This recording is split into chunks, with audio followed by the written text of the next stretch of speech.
በጣም ተጨንቄ ስለማቅ ማለት ነው። ድሮ እንደዚህ ቃል በቃል ተሰብክ ያለው ባይዞ በቃ መንፈስ ቅዱስን አናባረው፣ መንፈስ ቅዱስን አናሽሸው።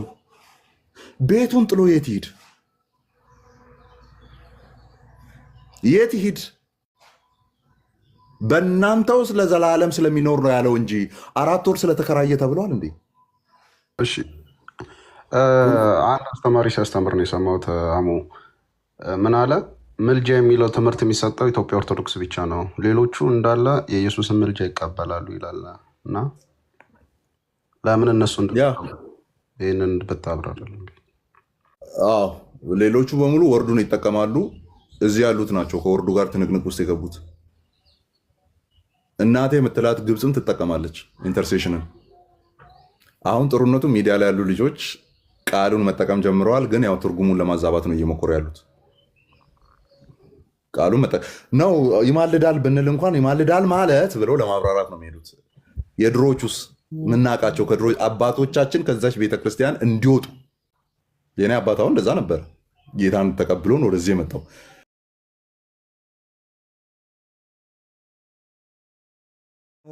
ልጁ ኤግዛክት ፕሪንቱ ስለሆነ ማለት ነው። ያ ሙሉ የሆነ የአባቱ ነጸብራቅና ፕሪንት ስለሆነ እርሱም ባየንበት አብን እንዳየን ምን እንላለን? እናምናለን ማለት ነው። እናምናለን። ይህንን ነው የሚናገረው። አትረበሹ፣ አትከፉ ሲል ከዛ እንትን ያደርገዋል። ሞር ፋሚሊያ ላይ ያደርገዋል፣ ቤተሰባዊ ያደርገዋል። 16 ላይ ደግሞ ይመጣና ቤተሰባዊ ያደርገዋል። አለ በዓለም ልክ ለክርስቶስ የተነገረውን ቃል ነው ኢየሱስ ክርስቶስ ለመንፈስ ቅዱስ እየተናገረ ያለው። ዮሐንስ ወንጌል ምዕራፍ 1 ላይ የምታስታውሱ ከሆነ በዓለም ነበረ፣ ዓለሙን በእርሱ ሆነ፣ ዓለም ግን አላወቀውም። አይደለም ይለው ማን ነው? በዓለም ነበረ፣ ዓለሙን በእርሱ ሆነ፣ ዓለምም አላወቀውም የተባለው ኢየሱስ ክርስቶስ። ደን ለመንፈስ ቅዱስ ያንኑ አትሪቢሽን ይዞ ይመጣል ማለት ነው። ይዞ ይመጣል ምን እያለ አለ? በዓለም ላይ አለ፣ ግን የሆነ ዛፍና ተራራ ላይ አለ ማለት አይደለም። በእናንተ ውስጥ አለ። ሲኖር ደግሞ ከፍታ ላይ ስትሆኑ ከእናንተ ጋር የሚሆን ስትደግሙ ጥሏችሁ መሄድ አይደለም። ለዘለዓለም ከእናንተ ጋር ስለሚኖር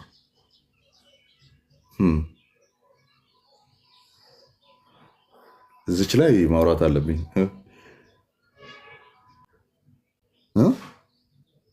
በእናንተ ውስጥ ለዘላለም ስለሚኖር ተብሏል እንጂ ኮንትራት ሁሉ እስኪያልቅ ተብሏል እንዴ? አልተባለም እኮ።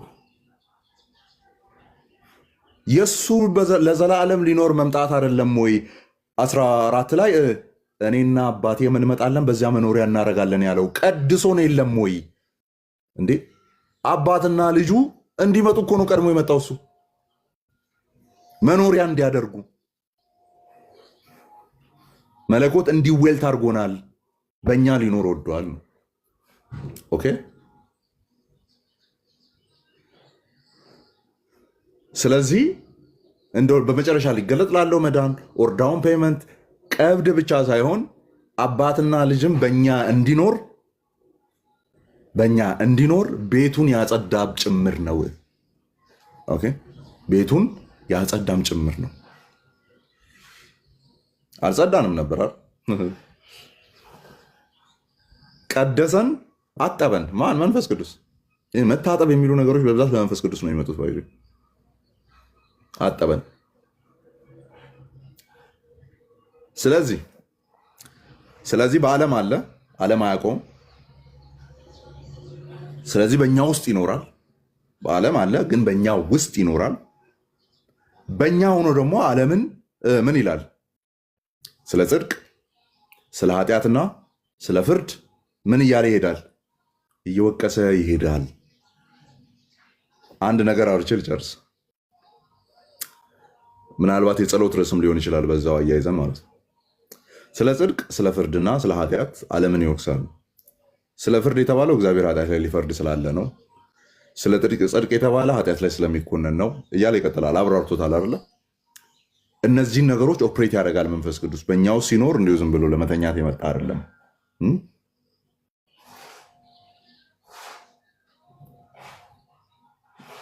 መንፈስ ቅዱስ በእኛ ውስጥ የመኖሩ አንዱ ማሳያ ስለ ጽድቅ፣ ስለ ፍርድና ስለ ኃጢአት በእኛ በኩል ሆኖ የሚወቅሳቸው አካላት ሲኖሩ መሆኑን ማስተዋል እንችላለን አይደል? እደግማለሁ ቆይ ሀሳቡን።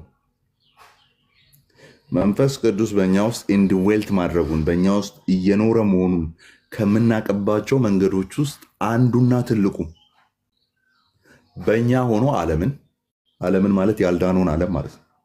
ይኸኛውን ጋራ ሸንተረሩን ፀሐይ ኮከቡን አይደለም፣ ያልዳነውን ዓለም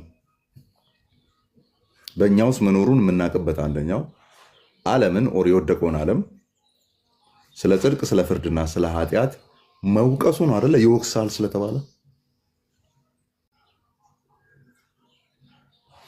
የሚወቀሱብን አሉ። አይ ቲንክ ጥያቄ ሆኖ መምጣት ሚሽን ነው አይደለ? ሚሽኑ ይሄ ነው ከተባለ ያን ሚሽን በእኛ ህይወት ውስጥ እየፈጸመ ነው ወይ? ምክንያቱም አዎንና አይደለም የሚለው ነገር ሁለት ነገር መልእክት ስለሚያስተላልፍ፣ አይ እኔም እዛው ከነሱ ጋር ነኝ ከተባለ ምናልባት እየኖረብህ አይደለም አይደለ? እየኖረብህ አይደለም ለሚለው ደግሞ ከጀርባ በኩል አንድ ባካፕ የምንሰራለት አዳፍነኸዋል አታዳፍኑ ስለሚባል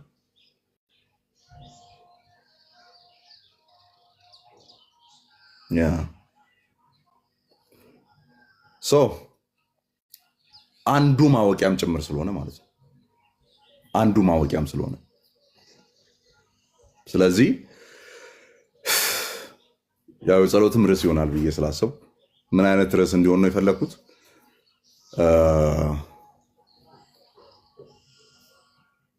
እንደተሞላውና በአንተ እየኖርኩ እንዳለ አንተም በእኔ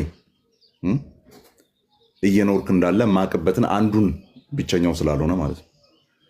አንዱን ማረጋገጫ የሆነው ይህንን በእኔ ህይወት ላይ አብዛ እያልን መጸለይና በዛ ነገር ውስጥ እግዚአብሔር ጸጋውን እንዲያበዛልን መለመን ይሁንልን ነው። ደን በኋላ ያንን ነገር አክት ማድረግ ስለማይሆን ማለት ነው።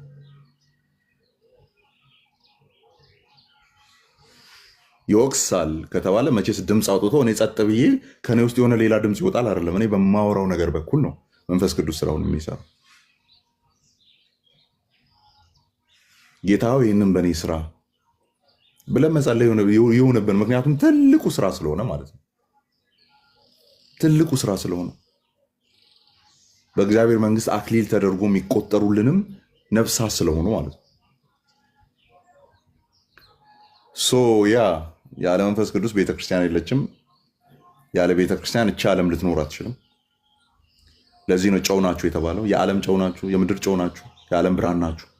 ስለዚህ ፕሪዘርቬሽን የሚባለው የሚመጣው በቤተክርስቲያን በኩል ነው። ቤተክርስቲያን ደግሞ መንፈስ ቅዱስ ከሌላት ኤግዚስት ልታደርግ አትችልም። ምክንያቱም በሄደበት የተተካው እሱ ስለሆነ ማለት ነው። እሱን አባረ እሱ የሌለበት ደስ አይልም። የሆነ የምንጠራበት ፕሮናውን ራሱ እሱ ነው የምንለው እሱ። ስለዚህ እሱ የሌለበት ቤተክርስቲያን ተብሎ ሊጠራ አይችልም። ለምን? ቀብድ ተደርጎ የተሰጠን እሱ ስለሆነ ያንን በአካል በስጋ የምናውቀውን ክርስቶስን ቦታውን ተክቶ ሄደው እሱ ስለሆነ ያ በሌለበት እምነት የለም፣ ያ በሌለበት ህብረት የለም፣ ያ በሌለበት እግዚአብሔርን መፈለግም የለም። የእግዚአብሔር የሆነ ነገር እኛ ውስጥ ስላለ ነው እግዚአብሔርን የምንፈልገው ባይዞ። ስለዚህ እግዚአብሔርን መፈለግ ከራሱ ከእግዚአብሔር ነው። ኦኬ። ስለዚህ አይብዛልን ማለት ነው። ሰላም ብያለሁ። አማኒ እንዴት ነህ? ሰላም ይብዛ። እንደምን አለ? እግዚአብሔር ይመስገን። ጆንም ሰላም ብያለሁ። ጥያቄ እንኳን ጀስት ዲስከስ ለማድረግ አንዳንድ ጥያቄዎችን ብጠይቅ ደስ ይለኛል። ምንድነው በኦንሊ ጂሰሶች የሚነሳውን አንድ ጥያቄ ልጠይቅና ትንሽ ገባ ትልበታለህ። ያው ዲፕ መግባት ካለብህም ገባ ብለህ ብትመልስ ደስ ይለኛል። ይህን ሰሞን እያነሱ የነበረው ጥያቄ ትንሽ አንብቤበታለሁ፣ ግን ያው ከአንተም በሰማ ደስ ይለኛል። ፐርሰን የሚለው ላንጉዌጅ ኦር አሁን በአማርኛው ትንሽ ለመግለጽ እንቸገራለን አይደለ? የስላሴን አካል አካላት ብለን ለመግለጽ ፐርሰንን ነው ብዙ ጊዜ የምንጠቀመው እና ፐርሰን የሚለው ላንጉዌጅ መች ነው የተጀመረው? ሰው የተጀመረበትን ጊዜ ተጠቅመን ደግሞ ሐዋርያቱ አሁን በማቴዎስ 28:18 ላይ ወር 19 ላይ አብ ወልድ መንፈስ ቅዱስ ብለው ሲጠቅሱ ፐርሰንን የሚያመለክት እንደሆነ ኦር የዛን ሰዓት ያንን ፐርሰን የሚለውን ቃል ተጠቅመው እንደጻፉ በምን እናውቃለን የሚል ጥያቄ ነው። ትንሽ ጥያቄው ከተዘበራረቀ መልሰ ጠይቅ። አልተዘበራረቀም። ያው ችግሩ እነሱ ጭንቅላት ውስጥ ነው የሚዘበራረቀው ብዙ ጊዜና እንግዲህ እኔ አይደለሁም የነሱ ነው የነሱ ነው አይና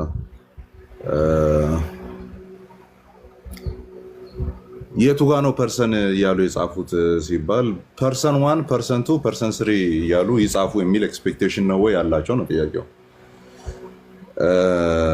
ኢን ዘ ኔም ኦፍ ዘ ፋዘር በአብ ስም ወይም በአባት ስም ፐርሰን ነምበር 1 ኢን ዘ ኔም ኦፍ ዘ ሳን በወልድ ስም ፐርሰን ነምበር 2 እንደዛ እያሉ እንዲጽፉ ነው የፈለጉት።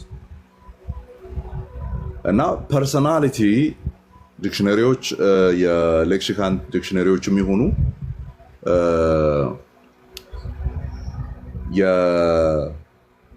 ምንድነው የቴዎሎጂካል ዲክሽነሪዎች የሚሆኑ ኖርማል ዲክሽነሪዎች ያን ነገር ሲያስቀምጡ እንዴት ብሎ አስቀምጡ ነው። በግሪክ በብዛት ይህንን ቴዎሎጂ ዴቨሎፕ ያደረጉት አይዲያውን ዴቨሎፕ ያደረጉት ካፓዶሻን ፋዘርስ የሚባሉ ናቸው። ካፓዶሻን ኤርሊ 4th ሴንቸሪ አካባቢ 4ኛው ሴንቸሪ አካባቢ የነበሩ ማለት ነው። ዴቨሎፕ አድርገውታል። ለምሳሌ ዴቨሎፕ አድርገውታል ሲባል እኮ አልነበረም ምን ያክል መቀንጨር እንደሆነ የምታውቀው እንደዚህ አይነት አንደርስታንዲንግ እኔ መቀንጨር ብቻ ነው ልል የምችለው። መቀንጨር እንደሆነ የምታውቀው በምን ነው ታውቃለህ? ማን ነው አይዛክ ኒውተን ግራቪቲ እንዳለ አገኘ አይደለ? ካይ ክፈተው ክፈተውና ባኪን ፎርዝ እና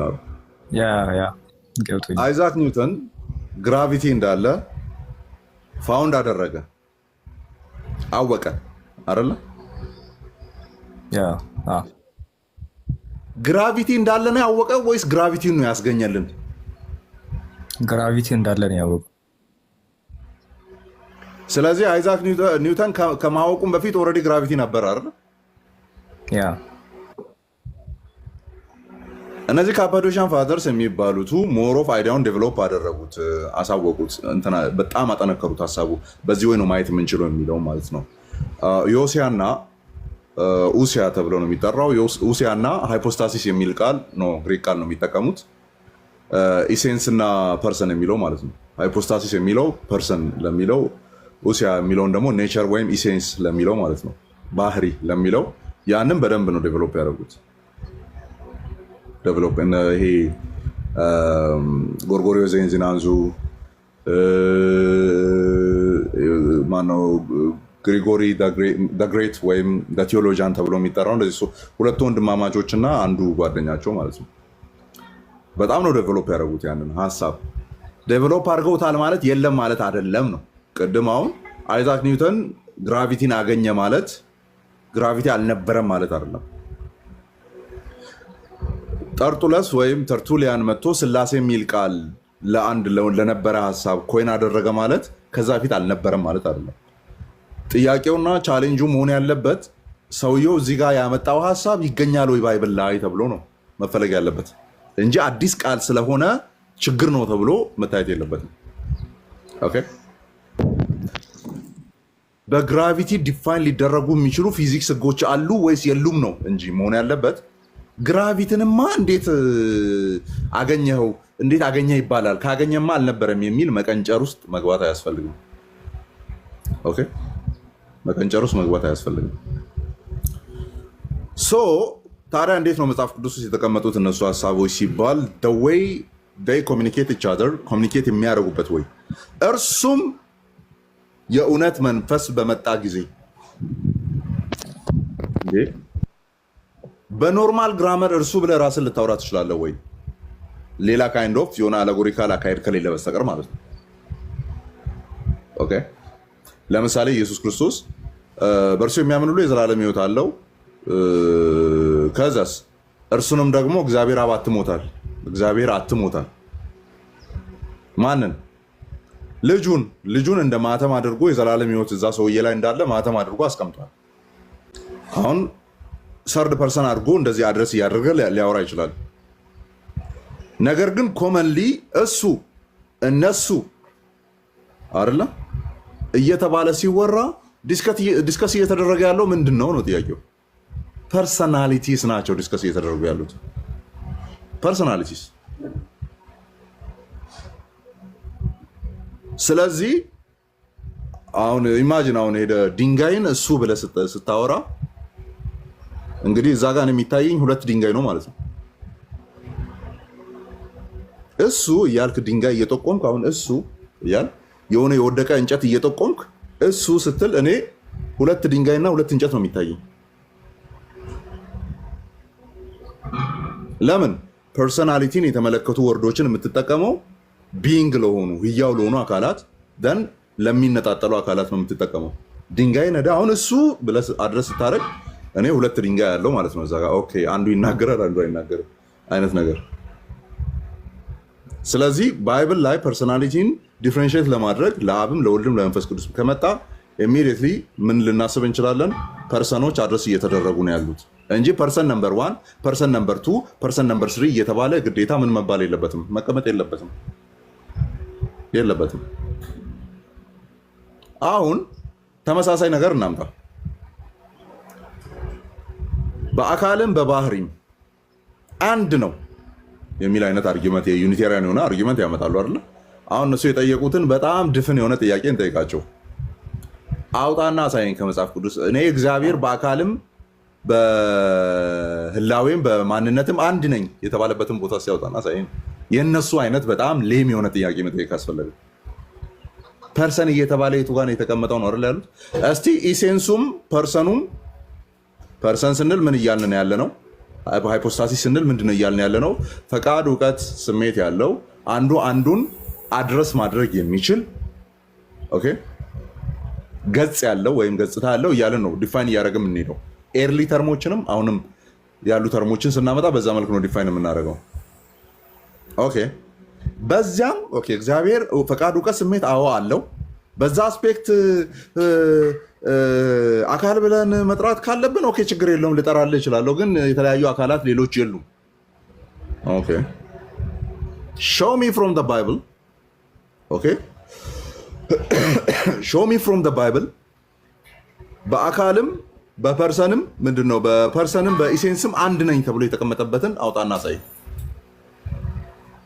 ብቻ ይላል ብቻ ካለማ እኮ እንደዛ ነው። ብቻ ስል ከሌሎች ያ አዛብ አማልክት ጋር ራሱን እያነጻጸረ ነው ያለው። አንድ ነው ይላል። አዎ ኤካድ ነው የሚለው። እስራኤሎች ስማ ጌታ አምላካችን አንድ እግዚአብሔር ነው። አሜን አንድ እግዚአብሔር ነው። ኤካድ እግዚአብሔር ነው። የጣምራ አንድነት ነው የተወራው እዛ ጋር። የጣምራ አንድነት ኤካድ ማለት አንድ ብቻ ማለት ሳይሆን ጣምራ አንድነት ማለት ስለሆነ ማለት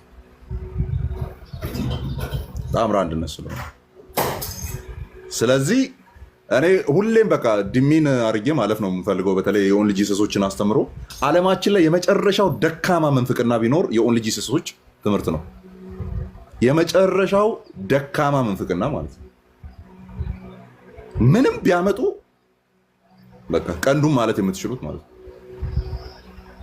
ለምንም አይነት ኢንተርፕሪቴሽን የማይሆን ምንም አይነት ወጥ የሆነ አፈታት የሌላቸው በራሳቸው መንገድ እንትን ሲል እንትን ይላል እንትን ሲል እስቲ ሪፈራንስ አምጣ። ሪፈራንስ የለም። ሪፈራንስ ራሴ ነኝ ወይም ሪፈራንስ ባይብሉ ነው። ባይብሉ እዛ ጋር ሲል እንደዛ ሊል እንደፈለገ በምን አወቅ? በራሴ ነው ያወቅኩት። ሶ እንዲህ በቃ መሀል አስገብታችሁ ማስጨነቅ የምትችሉት አይነት እምነት ቢኖር ኦንሊ ጂሰስ ነው ማለት ነውና ያ አንደኛ አድረስ የተደራረጉበት መንገድ፣ ሁለተኛ ኦሲያና ሃይፖስታሲስ አሉ ቃላቶቹ ግሪክ ቃላቶች ናቸው። እንዴት ዲተርማይን እንደሚደረጉ መጽሐፍ ቅዱስ ላይ በተቀመጠበት በዛ መልክ ማየት እንችላለን። ያን ፐርሰናሊቲን በደንብ ሊያሳይ ይችላል ነው። ተባረኩ። አንድ ሁለት ደቂቃ ጠብቁኝ። ተባረክልኝ በብዙ ጌታ ይባርክ። እሺ በጥያቄያቸው በጽሁፍ ያድርጉት ነው ያልከው። የጣምራ አንድነት እንጂ ሶስት ለየብቻ አካል ናቸው ማለት ነው የሚል ጥያቄ ተጽፎ ነበረ። አማንሻ የጣምራ አንድነት እንጂ ሶስት ለየብቻ አካል ናቸው ማለት ነው። የት አለ? የጣምራ አንድነት እንጂ ሶስት ለየብቻ አካል ናቸው ማለት ነው። አዎ ሶስት ለየብቻ ነው። ምክንያቱም ሶስት ለየብቻ ካልሆነ አድረስ የሚደረግበት መንገድ ሴንስ አይሰጥም። ባይብል ላይ የተቀመጠው እሱ በመጣ ጊዜ ሲባል የሚመጣ ተናጋሪው ያልሆነ ግን የሚመጣ ሌላ ነገር አለ ማለት ነው። እሱ በመጣ ጊዜ ሲባል ስለዚህ ሌላ ነው ራሱን ከሆነ እያወራ ያለው እኔ በምመለስበት ጊዜ ነው መሆን ያለበት። ስለዚህ እየተወራ ያለው የተለያየ ነው የተለያየ ፐርሶናሊቲ እንዳለው ማሳያ ነው። ስለዚህ እንትን አይደለም ይሄ ሰባሎሳውያን እንደሚያስቀምጡት የሆነ ምንድነው የሚባለው ሞዳሊዝም አይደለም። አንዱ አንዱን በዛ መንገድ አድረስ የሚያደርግበት አይነት እንትን አይደለም ማለት ነው። ሰን ኦፍ ጋድ ይቻላል። በጽሁፍ መንገድ ላይ ኮንክ ጥያቄውን አቀርብ፣ አማን ይመልሳል። እኔ እኮ ሳይ የአንተ ፕሮፋይል ስለሆነ አንተ የጻፍከው ሁሉ መስሎኝ እኮ ነው። ሰን ኦፍ ጋድ የጻፈውን አማን ቪዲዮ አብራ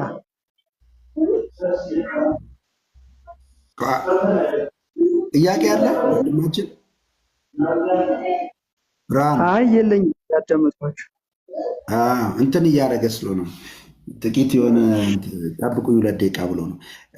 አማን የሚመች ከሆነ እስኪ ጠይቁ። አንድ ጥያቄ ልጠይቅ እና ለምሳሌ በኢትዮጵያ ኦርቶዶክስ ተዋሕዶ ቤተክርስቲያን ኩነት አለ፣ ታውቀዋለህ? የኩነት ትምህርት እና ያ የኩነት ትምህርት ለእርሊ ፋዘር ቸርች አለ ወይ? እሱን ነገር አትናሽያስ ያውቀዋል ወይ? ሌሎችም ያውቁታሉ ነው? የኢትዮጵያ ኦርቶዶክስ ቤተክርስቲያን ብቻ ናት ኩነት ያላት? እንደገና የኮፕቲክ ኦርቶዶክስም ይሄ ትምህርት አላት የሚል ጥያቄ ነው ያለኝ። ምናልባት ካወቀው ማለት ነው። ሰላም ነው ጆ፣ እንዴት ነህ? አለን። የኔ ጥያቄ ኢሳያስ ላይ እንትን ምዕራፉን ባላቅ የዘላለም አባት የተባለውን ፓርት ማለት ነው 9:6 እዛ ጋ የዘላለም አባት ሲባል እግዚአብሔር ኢየሱስን ነው መሰለኝ። እንትን ጥቅሱ ኢየሱስ ነው አይደል? እና እዛ ጋ የዘላለም አባት ሲባል አባትነቱን ለዘላለም የሚል ነው ወይስ የዘላለም አባት ሲለው ወይ እንትን እያለው ነው? ምንጭ ለማለት ነው። እዛ ጋር ያለው ምንድን ነው? የባለቤትነት አባት ነው የምታየው። ማለት እሱ ማን ነው ለሚለው አለ። ሕፃን ተወልዶልና ወንድ ልጅ ተሰጥቶናል፣ ስሙ ድንቅ መካር ኃያል አምላክ የዘላለም አባት የሰላም አለቃ ተብሎ ይጠራል ይላል እና አባብያ ይባላል አንዳንዴ ሰው አይደል? አባብያ ማለት የሀገር አባት ባለቤት እንደማለት። የዘላለሙ ባለቤት የነገሮች ሁሉ ምንጭ የሆነ አምላክ ነው ለማለት የገባ ነው እንጂ አባት ነው የሚል ወይም አብ ነው የሚል አይደለም። አብ እኮ ለእሱ አባት ስለሆነ ነው አብ የሚባለው ለወልድ ማለት ነው። ኢየሱስ ክርስቶስ ግን ልጄ የሚለው የለም፣ አባቴ የሚለው ፐርሰን እንጂ ልጄ የሚለው ፐርሰን የለው።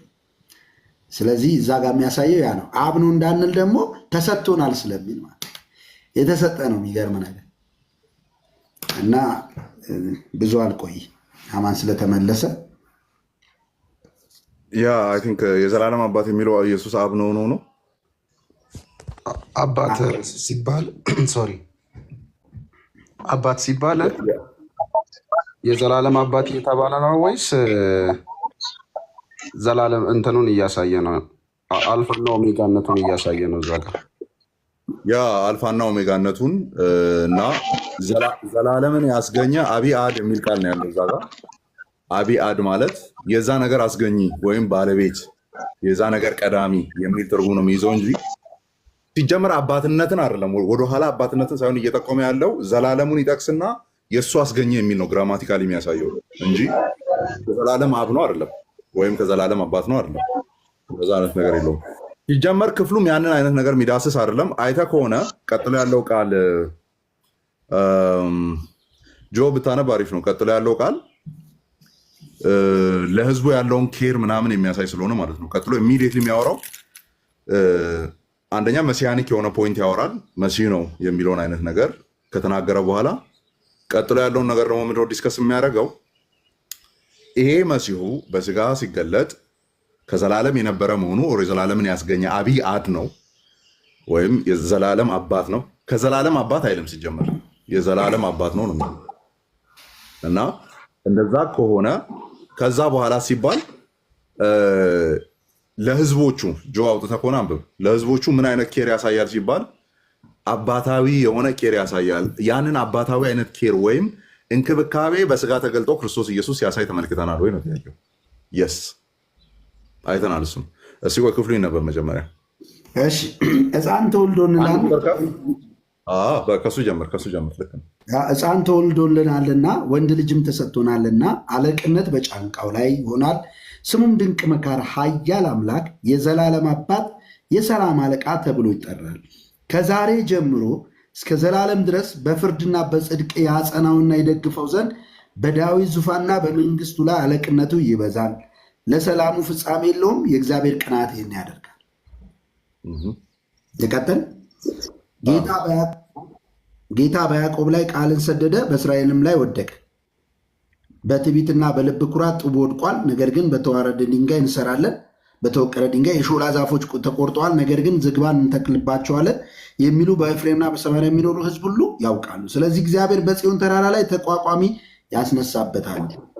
ጠላቶቹ ሶርያንን ከምስራቅ ፍልስጤማውያንን ከምዕራብ ያንቀሳቅስበታል። እስራኤልም በተከፈተ አፍ ይበሉታል፣ በተከፈተ አፍ ይበሉታል። በዚህም ሁሉ እንኳ ቁጣው አልተመለሰችም፣ ነገር ግን እጁ ገና ተዘርግታ ትኖራለች።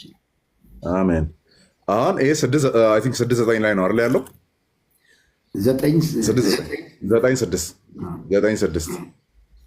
ላይ ከመድረሱ በፊት እንደዚህ ሕፃኑ ይወለድልናል ወንድ ልጅም ተሰጥቶናል የሚለውን ከማውራቱ በፊት 7 ላይ ደብል ፕሮፌሲ ነው እዛ ጋር ያለው። ኤግዛክትሊ ለኢየሱስ ብለን የምንፈታው አይነት አይደለም፣ ግን ለኢየሱስ ተደርጎ ካልተፈታ ሙሉ ሴንሱን ደግሞ የማይሰጥ አይነት ትንቢት ነው እዛ ጋር የተቀመጠው። 7:14 ላይ ድንግል ትጸንሳለች የሚለውን ካስቀመጠው በኋላ ጆ አንብባውንም ሁለቱ ሀሳቦችን ቅድም 7:14 ላይ ምንድን ነው የሚለው? ስለዚህ ጌታ ራሱ ምልክት ይሰጣችኋል፣ እነሆ ድንግል ትጸንሳለች፣ ወንድ ልጅም ትወልዳለች፣ ስሙን አማኑኤል ብላ ትጠራዋለች። ክፉን ለመጥላት መልካሙንም ለመምረጥ ሲያውቅ ቅቤና ማር ይበላል። ሕፃኑ ክፉን ለመጥላት መልካሙንም ለመምረጥ ሳያውቅ የፈራቸው የሁለቱ ነገስታት አገር ባድማ ትሆናለች።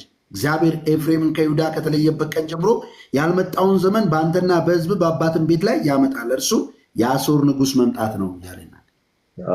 እዛ ጋር ኢሚዲየትሊ ሀፕን የሚያደርጉ ነገሮችን ይናገራል። ልጁ ከመወለዱ በፊት እንደዚህ ይሆናል። መልካሙና ክፉን ከማወቁ በፊት ወተትና ማርን ከመቅመሱ በፊት እንደዚህ የሚሆኑ ነገሮች አሉ። 6:9 እና 7:14 ላይ ያሉ ሀሳቦችን ያመጣ ነው ስናመጣ አይደለ? አጠቃላይ የ9 አውድን አጠቃላይ የ7 አውድን ስንመለከት የምናገኛቸው ነገሮች አሉ። ከምናገኛቸው ነገሮች ውስጥ አንዱ ስ መሲያኒክ ፊገር ኦር መሲሁ የሚመጣው አብአድ የሚለውን ስለሆነ እያወራን ያለ ነው። የዘላለም አባት ነው። ከዘላለም አባት አይደለም፣ የዘላለም አባት ነው። የዘላለም አባት ነው። ልክ በእንደዚህ አይነት መንገድ ነው ባይዞ የመጣው። ሲመጣ ለምሳሌ የንዳድ ልጅ የተባሉ አሉ አይደለ? ከደቀ መዛሙርቱ መካከል የንዳድ ልጅ፣ የነጎድጓድ ልጅ የንዳድ ልጅ ሳን ኦፍ ተንደርስቶርም ማለት ነው። ስለዚህ ምን ንዳድ የሚባለው ነገር ኦር ነጎድጓድ የሚባለው ነገር ነው የወለዳቸው ማለት ነው አይደለም። ካራክተራቸውን ነው የሚናገረው አይደለ? ካራክተራቸውን ነው የሚናገረው።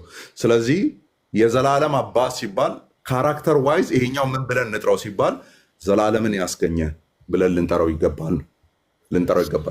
በተለይ 9 ላይ ቅድም ላገኘው ያሰብኩት ክፍል ምንድነው? ከላይ ከፍ ጀምሮ ያለውን እያየን ስንመጣ ያ መሻኒክ ፊገር ያ ወይ መሲሁ ያ አባታዊ ልብ አለው፣ በደንብ አለው።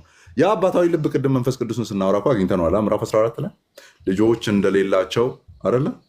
ወላጆች እንደሌላቸው ልጆች አልተዋችሁም። እንደዚህ ሊል የሚችለው ማን ነው? ሊሆን የሚችለው አባት ነው አይደለ? እንደዚህ አይነት ነገር ሊል የሚችለው አባቶች የሆነ አባታዊ ሴንስ ከሌለውና ያንን ነገር የማያውቀው ከሆነ ልጆች ሊሰማቸው የሚችለውን ክፍተት እንዴት ነው ሊያውቅ የሚችለው አይደለ? ስለዚህ ያ አባት የጎደለበት ቦታ ላይ አባት እሆናችኋለሁ የሚል አይነት ነገር ሲናገር እናያለን ማለት ነው። አባቶች ባይኖሩ እንኳን የአባትነትን ቦታ መሸፈን ይችላል የሚል አይነት ነገር ሲናገር እናያለን። ያ ማለት ግን አብ ነው ወይ ነው ጥያቄው? አብ አይደለም። አባትነት ከሚሰየምበት ብሎ ጳውሎስ የጠራው ኢየሱስን አይደለም፣ አብን ነው የጠራው። ኦኬ፣ አባትነት ሁሉ ከሚሰየምበት ሲል ከአብ ነው ያለው እንጂ ከወልድ አላለም። ምክንያቱም ጳውሎስ ደግሞ ወልድንና መንፈስ ቅዱስን እየቀያየረ የሚጠራ ነው፣ ችግር የለበትም። ስለዚህ አባትነትን ያንን ኢተርናል ኢሴንስ ለአብ ነው የምንሰጠው። ያ ካራክተር ግን በወልድ በኩል ሊገለጥ ይችላል፣ በመንፈስ ቅዱስም ኢቭን ሊገለጥ ይችላል። ኢቭን በመንፈስ ቅዱስ ተገልጧል። ባይዞ አሁን ይሄ ዮሐንስ 14ና 16ን ስንመለከት በመንፈስ ቅዱስ ተገልጧል። ይሄ የአባታዊ ሴንስ ማለት ነው። ኦኬ፣ ነገሩ ግን ምን አይደለም ነው ኦንቶሎጂካል አይደለም። ኦንቶሎጂካል ማለት ማንነታዊ አካሉን ስጠራ ምንድነው የሆነ የምጠራው ነገር አለ። ስጠራ የምታነሳለት ያንን ባህሪ አያይዘ የምታነሳለት ማለት አይደለም።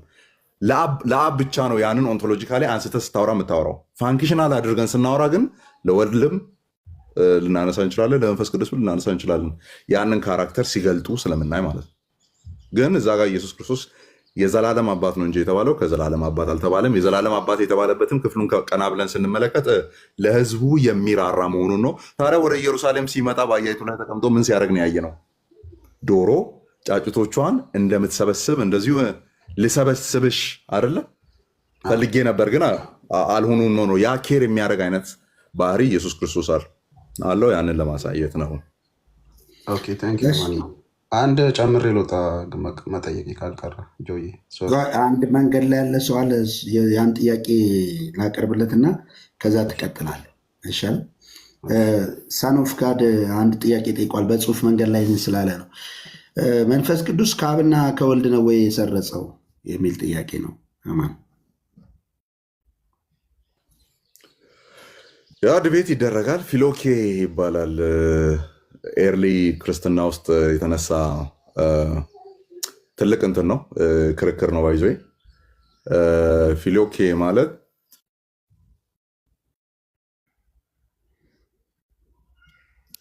ይቅርታ አንዴ ስልክ እየገባብኝ ስለሆነ ነው።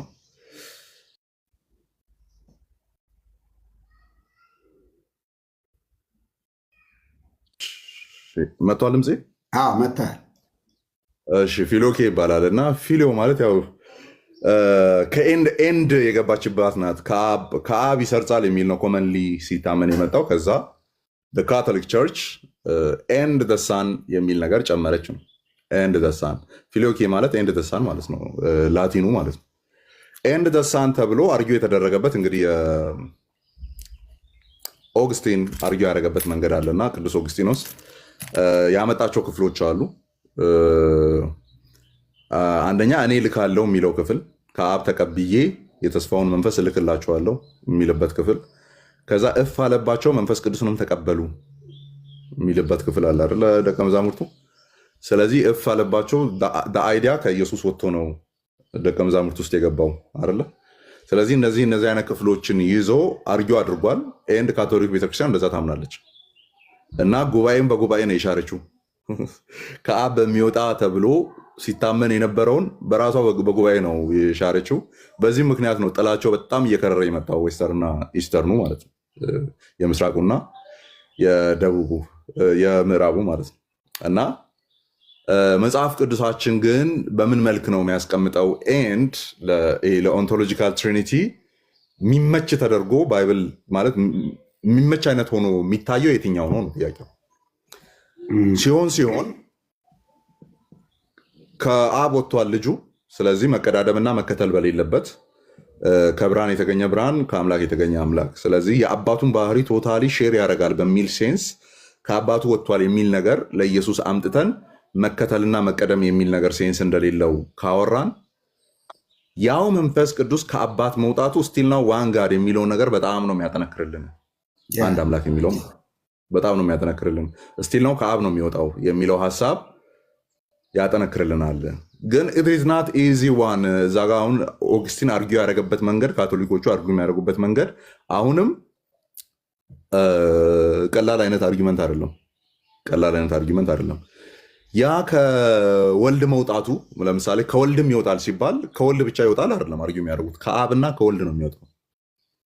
ኦኬ ከአብና ከወልድ ነው የሚወጣው ነው። ስለዚህ ያ የሚያመጣው እኔ ሲሪየስ የሆነ ቴዎሎጂካል እንትን አለ ወይ እኔ አይታየኝም እስካሁን ያለው።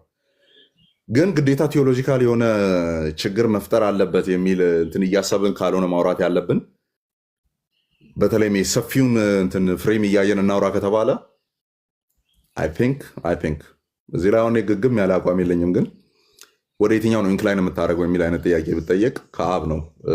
ልጅም ከአባቱ ነው የሚወጣው፣ መንፈስ ቅዱስም ከአባቱ ነው የሚወጣው።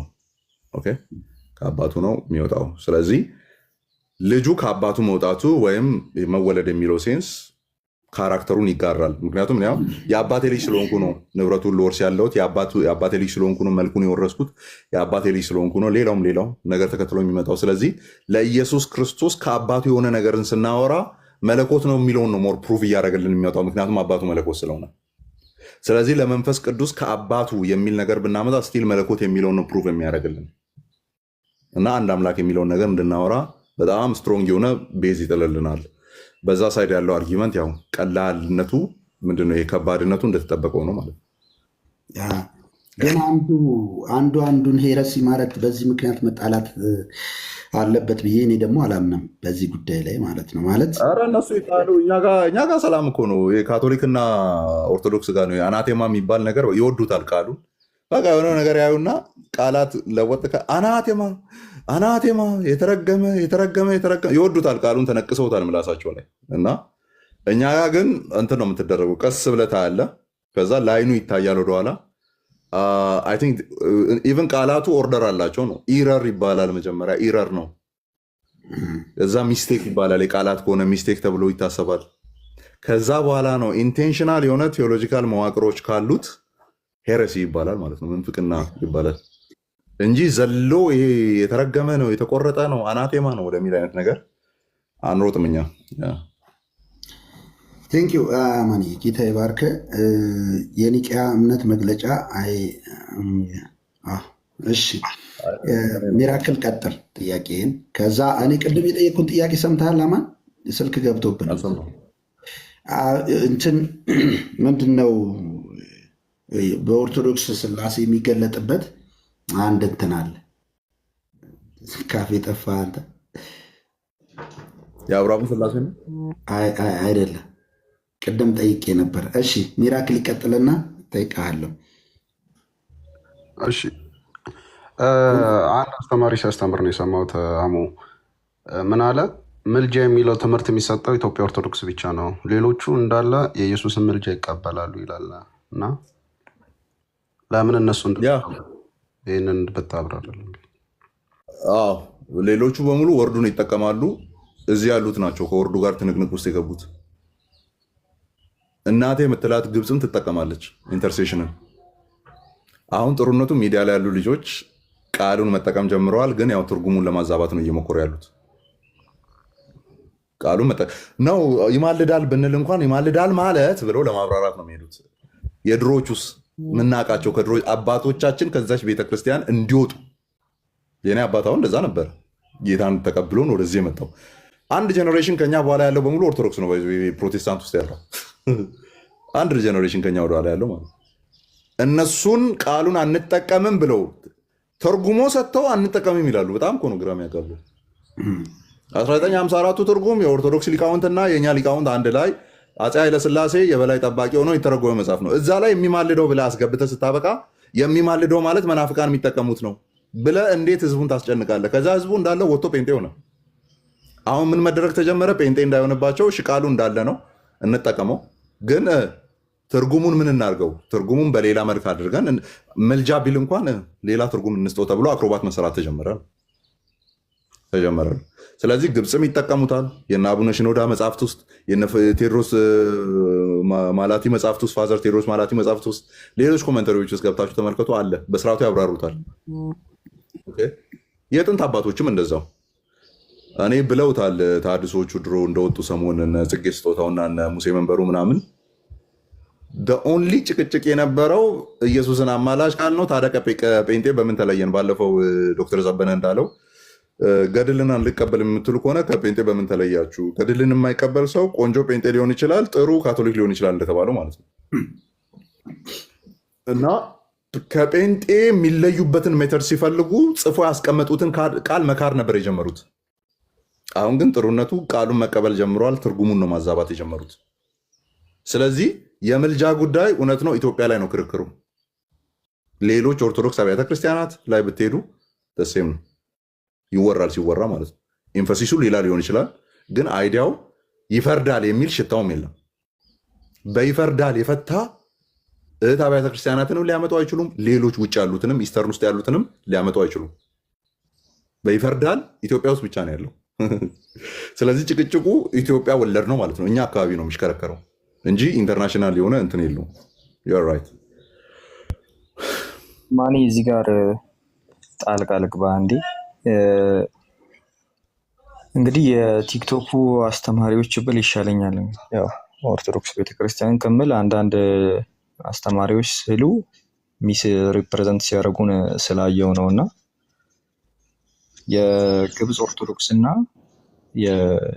የወንጌል አማኞች ኢንተርሴሰርን ሲጠቀሙ በተለያየ መንገድ ነው። ወንጌል አማኞች ሲጠቀሙ ምን ይላሉ? ኢየሱስ ክርስቶስ አሁንም እየወደቀ እየተነሳ፣ እቺ ቃል በቃ ሁሌም ነው እየወደቀ እየተነሳ። ወንጌል አማኝ በህይወቴ አንብቤ አይቼም አላውቅም። አሁን ለምሳሌ አዶ ነው እንደዚህ ማድረግ ሊኖርብኝ ይሁን አላውቅም። እና ይሄኛው ማለት ነው አሁን እነዚህ መጽሐፍት ውስጥ እነዚህ መጽሐፍት አሉ። ወድቆ ይነሳል የሚል እስካሁን አላነበብኩም። እነዚህ ውስጥ ቁጭ ብድግ ይላል የሚል ነገር አላየውም። ማንም አልነገረኝም። እነዚህ ወንጌላውያን ጸሐፊዎች ናቸው። ሌሎች አሉ፣ ኦሪየንታል ጸሐፊዎች፣ ኦርቶዶክስ ጸሐፊዎች፣ ካቶሊክ ጸሐፊዎች ምናምን አሉ። አንዳቸውም አልነገሩኝም። የኔ ሊቃውንት አሁን ላይ ቁጭ ብድግ እያለ ነው ምናምን። ከዛ ወንጌላውያኑ እንደዚህ ይላሉ ይመጡና እንዴ የማንለው ለጥፋችሁ ከዛ በኋላ መልሳችሁ አትክሰሱን።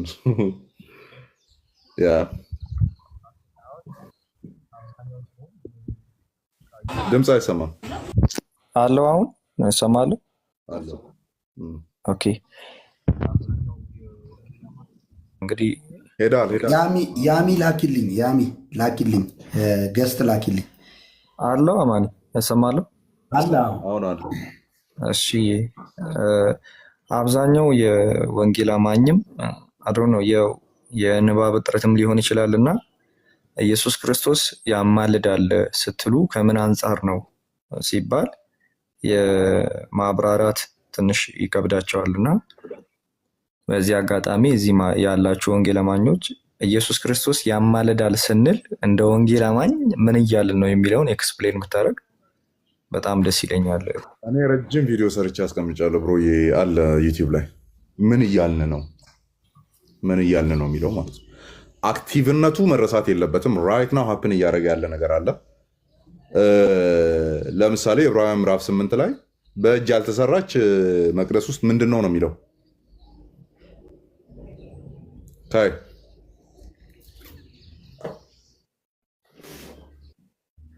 አለ ካይ ቲዮስ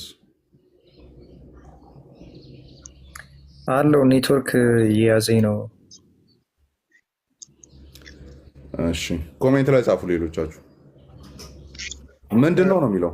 ምዕራፍ 8 ላይ በእጅ ያልተሰራች መቅደስ ውስጥ ምንድን ነው? አገልጋይ ነው አይደል?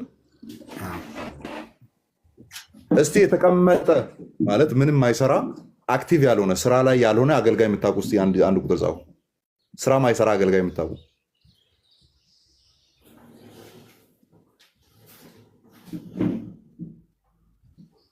አገልጋይ ሆኖ ከዛ አክቲቭ ያልሆነ ስራ እየሰራ ያልሆነ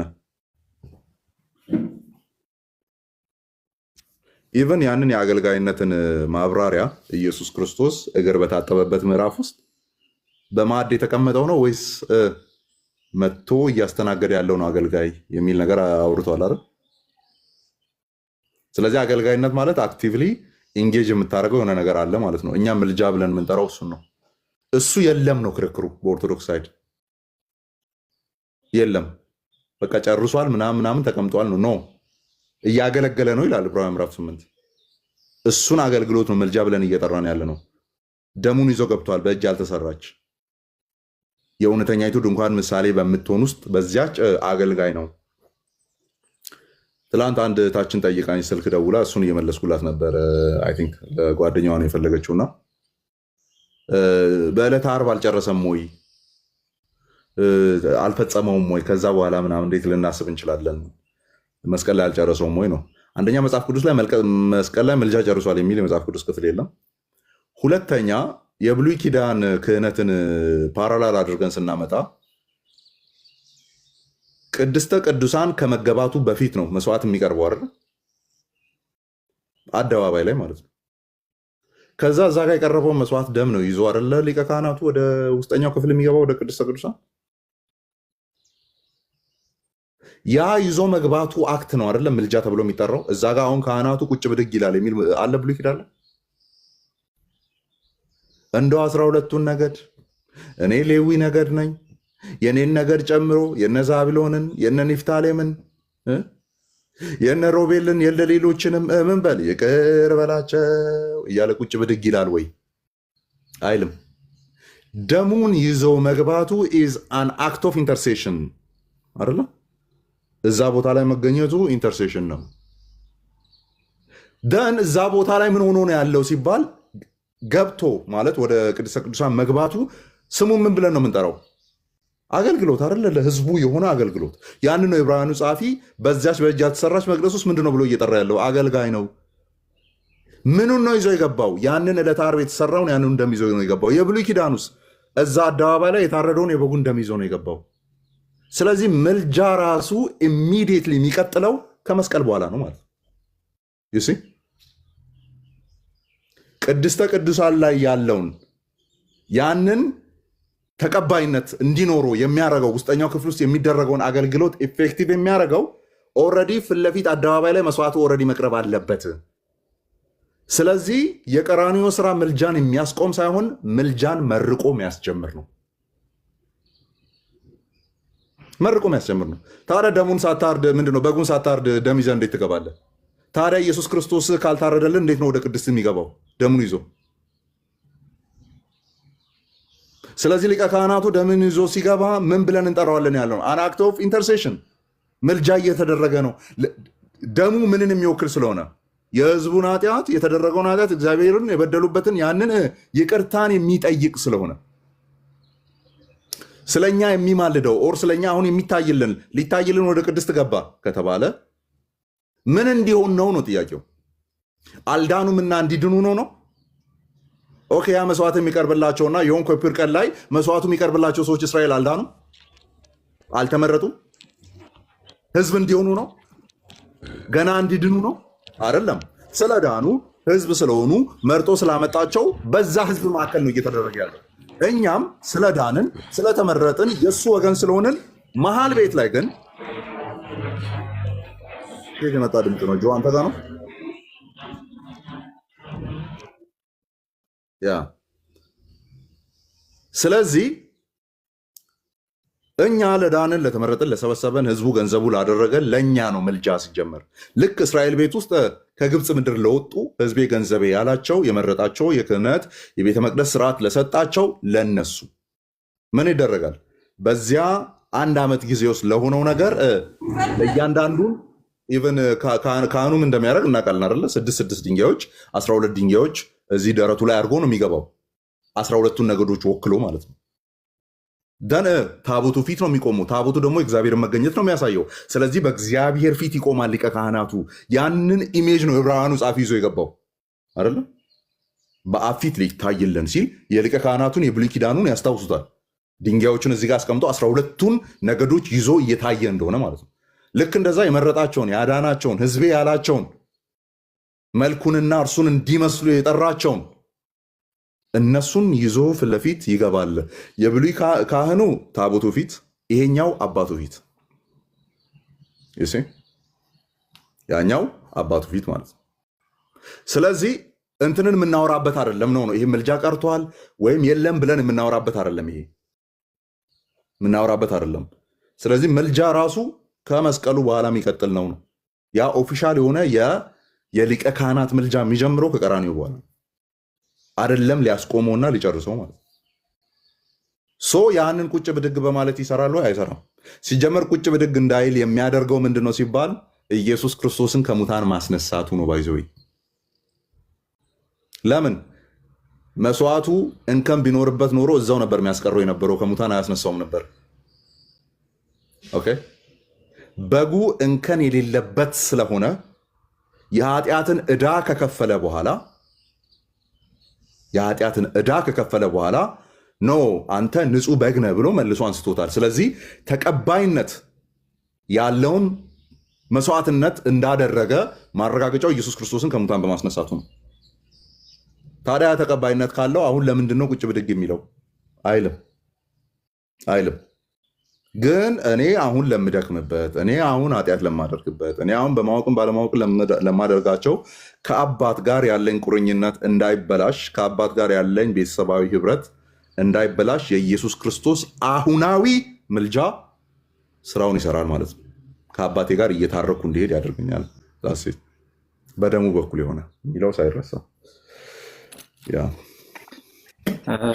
የአሁኗን ሀሳብ ሳትጨርስ አሁን እንግዲህ የዩቲዩብ አካውንትን ቶሎ ብትነግረን።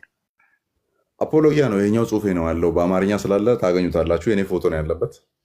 ይሄኛው እዚሁ ላይ ያለው ባዮ ላይ አለ አይደል? ባዮ ላይ ስብትነኩም ወደ ዩቲዩብ ይመራችኋል። እሺ ጥያቄው ቅድም ምንድነው ኩነት አሁን በኢትዮጵያ ኦርቶዶክስ ቤተክርስቲያን ኩነት የሚባል ትምህርት አለ፣ የምታውቀው ከሆነ ማለት ነው። ያው እሱ ትምህርት በኮፕቲክ ቤተክርስቲያን አለ ወይ? በርሊ ፈርዘር በአባቶች ዘንድ አለ ወይ? እንደውም አቡነ ሽኖዳም ቴዎድሮስ ማላቲም እንደዚህ ማብራሪያ በስላሴ ላይ በሰጡበት አለ ወይ? እና አትናቴዎስ ያውቁታል ወይ? ይሄ ኩነት የሚባለው ነው ወይስ የኢትዮጵያ ቤተክርስቲያን ብቻ ናት ይህንን ተርሚኖሎጂ የምትጠቀመው የሚል ነው። ቀጥል። ቢ ፍራንክ እኔ ኩነት የሚለውን ቴዎሎጂያቸውን ዳትማሽ ጠልቄ ያላነበብኩም። እስካሁን አነባለሁ፣ መጽሐፍ አግኝቻለሁ፣ የተጻፈ መጽሐፍት አግኝቻለሁ፣ 1-2 መጽሐፍት አግኝቻለሁ። እስካሁን አላነበብኩም።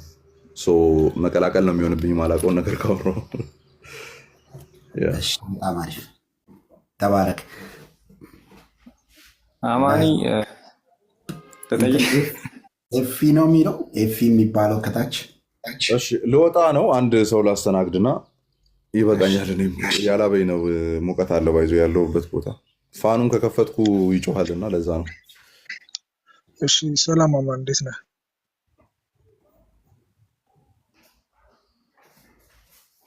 እሺ ሰላም። ያው 2 ጥያቄ ነው ያለኝ።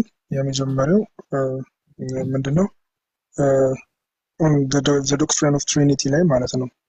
ዘ ዶክትሪን ኦፍ ትሪኒቲ ኢን ዘ ሰርች ኦፍ አርጊመንት የተፈጠረ አስተምሮ ነው ኦር ደግሞ መጽሐፍ ቅዱሳዊ መነሻ ያለው ነው? ሁለተኛው ደግሞ ቢፎር ኮንስታንቲን ቦልድሊ ካን ዊ ሴ ዜር ኢዝ አን አፖስቶሊክ ሰክሴሽን? ከኮንስታንቲን በፊት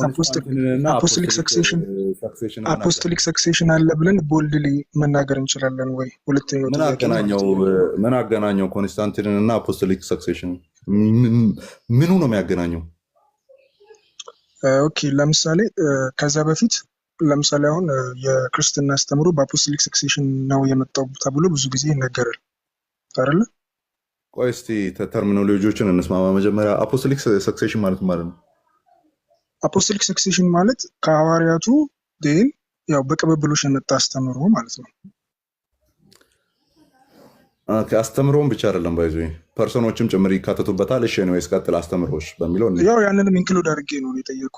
እሺ ግን ከዛ በፊት የነበሩት እርሊ የነበሩት ክርስቲያኖች የተከፋፈሉ ነበሩና ጀስት በምንድን ነው የተከፋፈሉት?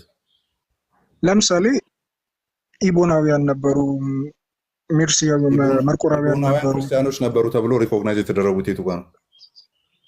ቆይ አንዴ ማን ጥያቄን ልጨርስና ከዛ የሆነ ቅርጽ እያወጣንለት መጣ። ምክንያቱም ለምሳሌ ቆይ አንዴ አርጊው ላደርግ አይደለም ባይዘው የሆነ እያስቆምኩት ከሌሎች ጋር እንደምጨቃጨቀው ልጨቃጨቅ አይደለም። ኦኬ ታየው ፕሪሚሲሶች ላይ ችግር አለባቸው ነው። አሁን ቅድም ለዛ ነው ወዲያውኑ ምን አገናኘው ኮንስታንቲን እና አፖስቶሊክ ሰክሴሽን ያልኩ ለዛ ነው። አሁን ኢቦና ክፍሎች ነበሩ። ኦኬ አሮሳውያን ነበሩ፣ ኢቦናውያን ነበሩ፣ ሰባሎሳውያን ነበሩ። የቱ ጋ ነው ቸርች መጀመሪያ እነሱን they were Christians ብላ አፕሩቭ ያደረገችው የቱ ጋ ነበረ? ምክንያቱም ፕሪሚሱን እዛ ላይ ገንብተ ስለሆነ ቀጥሎ የምጠይቀኝ ይሄኛው ደግሞ ስህተት ስለሆነ እሱ መጀመሪያ አፍርሰን ነው መሄድ ያለብን። ኦኬ እኔ እያልኩ ያለሁት ለምሳሌ አሁን ምንድነው ፕሮቶ ኦርቶዶክስ የሚባሉት ናቸው አይደለ? መርቆናውያንን ኢቦናውያንን ሄረሲ ብለው ከዛ በኋላ እንትን ውስጥ የከተቷቸው በመጽሐፋቸው ውስጥ ሄረሲ ብለው የከተቷቸው። ግን በመጀመሪያ ግን ሁሉም ምንድን ነበር?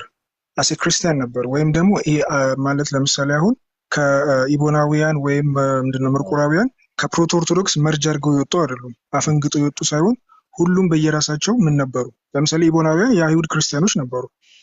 ግን ከዛ በኋላ ነው ፕሮቶ ኦርቶዶክሶች ምንድነው ሄረሲ ነው ብለው የወነጀሏቸው። ስለዚህ ከዛ በፊት ይሄ ሁሉ ዲስቲንክሽን ባለበት ዩኒፋይድ የሆነ አፖስቶሊክ ሰክሴሽን አለ ማለት እንችላለን ወይ?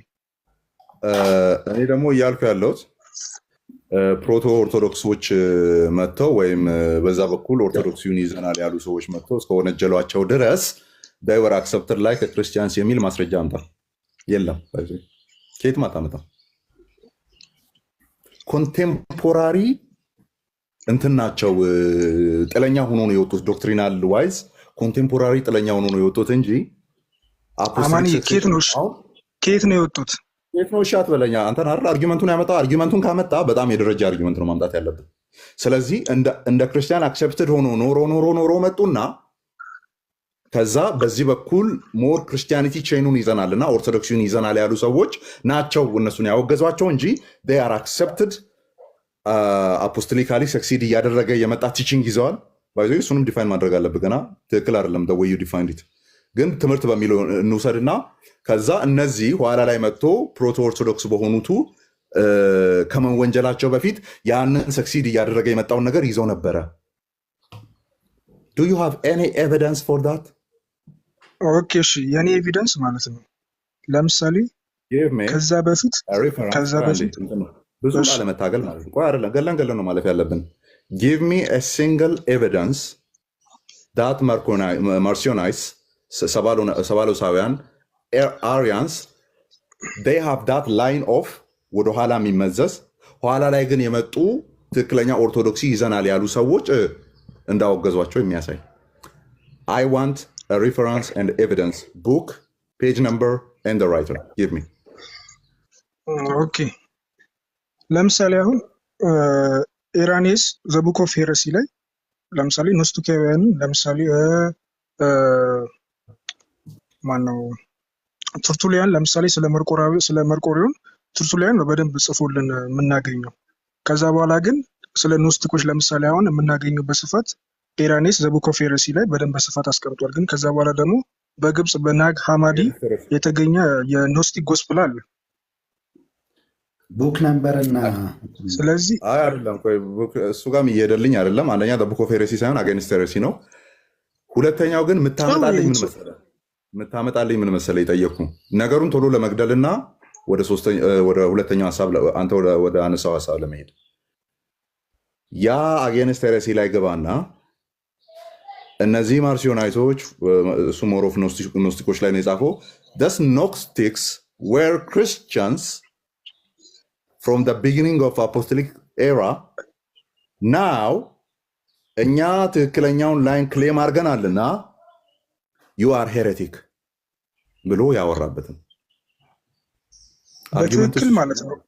ኢራኒዮስ በትክክል እነሱ ከመጀመሪያውን ከአፖስቶሊክ ሰክሴሽን የመጡ ከዛ በኋላ ግን ወደ ሄሬሲ እየተገለበጡ ናቸው አይልም። ምንድነው የሚለው? ከጅምሩ አዳምጠኝ፣ ከጅምሩም ሄሬሲ ናቸው ነበር የሚለው። ግን ደግሞ when we study early Christianity ገብተዋል አይደለ? እነዚህ ፕሮቶ ኦርቶዶክሶች ራሱ the winning party ስለሆኑ ሂስትሪውን እንደገና ሪራይት አደረጉት። we don't know ምን እንደሚያስተምሩ አናቅም ነበር። እነሱ የሚሉትን ነገር ክሌም ስላመነ ብዙ ማውራት ምንችል አይመስለኝም በዚህ አይነት ነገር። አንደኛ ዊኒንግ ፓርቲ ስለነበሩ ወይም ፓወር ወደ እነሱ ስላዘነበለ ምናምን ለምትለው ነገር አይ ኒድ ኤቪደንስ። ሁለተኛ አካሄዳቸው የነበረው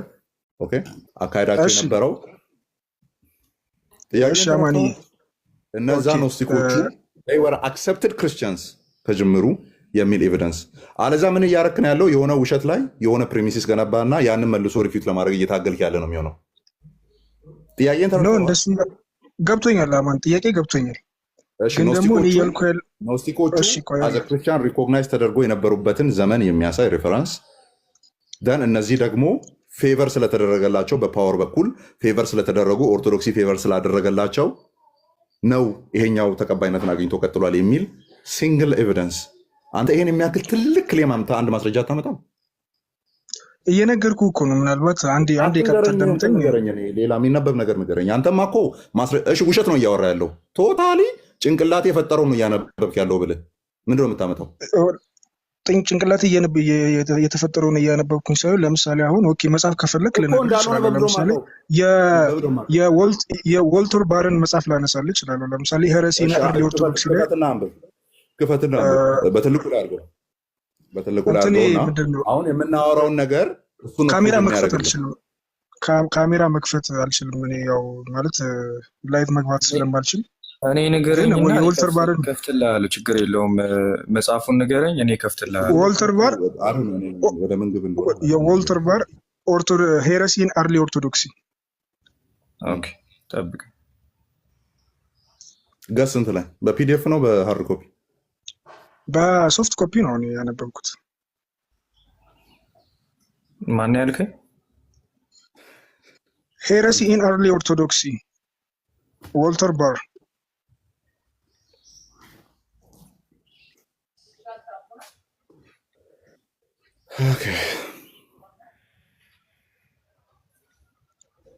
እስከዛ ግን አማን ሁለተኛውን ጥያቄ ብትመልስልኝ ከቻልክ፣ ካላስቸገርኩ።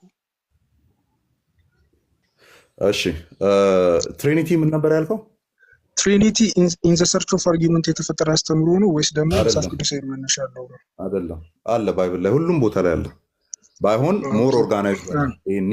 ኒዱን ሰፊ ስለማድረግ ሞር ኦርጋናይዝድ ሆነ፣ ሞር ተወራበት እንጂ ኦልሬዲ ባይብል ውስጥ አለ ነው። ኦኬ ታዲያ እንደዛ ከሆነ ለምንድን ነው ታዲያ ሁሉም አንዱን መጽሐፍ ቅዱስ ይዘው ወደ ተለያየ ድምዳሜ የመጡት? የኛ የአእምሮ ውስንነት እንጂ የመጽሐፉ ነገሩን አለመናገር አይደለም። ማለት አልገባኝም። ምክንያቱም በእኔና በአንተ መካከል ያለ አንደርስታንዲንግ ጋፕ ልዩ ልዩ ስለሆነ እነዛ ቡድኖችን እየፈጠሩ ሄዱ እንጂ መጽሐፉ አይናገርም ማለት ነው። በአጭሩ ምን አይነት ፋላሲ እየሰራ ነው ያለው? ጀስት ፎርጌት አባውት ዘ ፋላሲ። ግን እኔ የጠየኩ እንደ ሰርቹ ፋላሲ ሲሆነ ነገር አታውራ። ፎርጌት አባውት ዘ ፋላሲ ይለኛል እንዴ? ፋላሲ ሲሆነ ነገር አታውራኝ። እንዴት ነው የምንግባባው? ፋላሲ እያወራ ከሆነ ኦርጋናይዝድ የሆነ ትክክለኛ ነገር ስታወራ ነው። ፕሪሚሲስ ዋን ከፕሪሚሲስ ቱ ጋር የማይጋጭ ከሆነ ነው አይደለ ትክክለኛ ኮንክሉዥን ላይ የምንደርሰው። ስለዚህ የሆኑ አካላት ለምሳሌ የዝሆኑን አናሎጂ ማምጣት ቀላል ነው። አይናቸው ታሰረና አለ ኤፊ አለ ኦኬ ስታክ አድርጎ ነበር ወጥቷልና የዞኑ አናሎጂ ላይ ይሄን ተናግሬ ልጨርስ። የዞኑ አናሎጂ ላይ አይናቸውን የታሰሩ 5 ሰዎች የሆነ ዝሆን እንዲነኩ ዞኑ እንዲነኩ ተደረጉ። ከዛ አንደኛው ትራንኩን እንዲነካ አፍንጫው ማለት ነው የወረደውን እንዲነካ ተደረገ። አንደኛው ጆሮውን፣ አንደኛው ሰውነቱን፣ አንደኛው እግሩን። ከዛ ሁሉም የነኩትን ነገር ተጠየቁ። ምን ነካችሁ ተብሎ ሲጠየቁ ሆዱ አካባቢ ምናምን የነካው ግድግዳ ነው የነካሁት አለ። እዚህ ትራንኩን የነካው ደግሞ የዛፍ ግንድ ይዣለሁ አለ። ሌሎችም 5ቱም እንደዛ አይነት ነገር መለሱ። አይነት ነገር ጭራውን የነካው ሌላ መለሰ ምናምን። ከዛ ምን አይነት ኮንክሉዥን ላይ ነው የሚመጣው? ያየንበትና ነገሩን ሄደን የዳሰስንበትና ፊል ያደረግንበት መንገድ ተለያየ ማለት ዝሆኑ ዝሆን አልነበረም ማለት አይደለም። ዝሆን አልነበረም ማለት አይደለም። እኛ ያየንበት ፐርስፔክቲቭ ግን የተለያየ ነው ማለት ነው ፖይንቱ። ስለዚህ ያ ልዩነቶቹ አንዱ በቃ ግድግዳ ነው እያለ እየጮኸ በዛ ጋር ሄደ። አንዱ ግንድ ነው ብያለው፣ ግንድ እኔ የነካሁትን እኔ ነኝ የማውቀው፣ አንተ ነው የምታውቀው፣ እኔ ነኝ የማውቀው እያለ በዛ ጋር ሄደ። ኦኬ።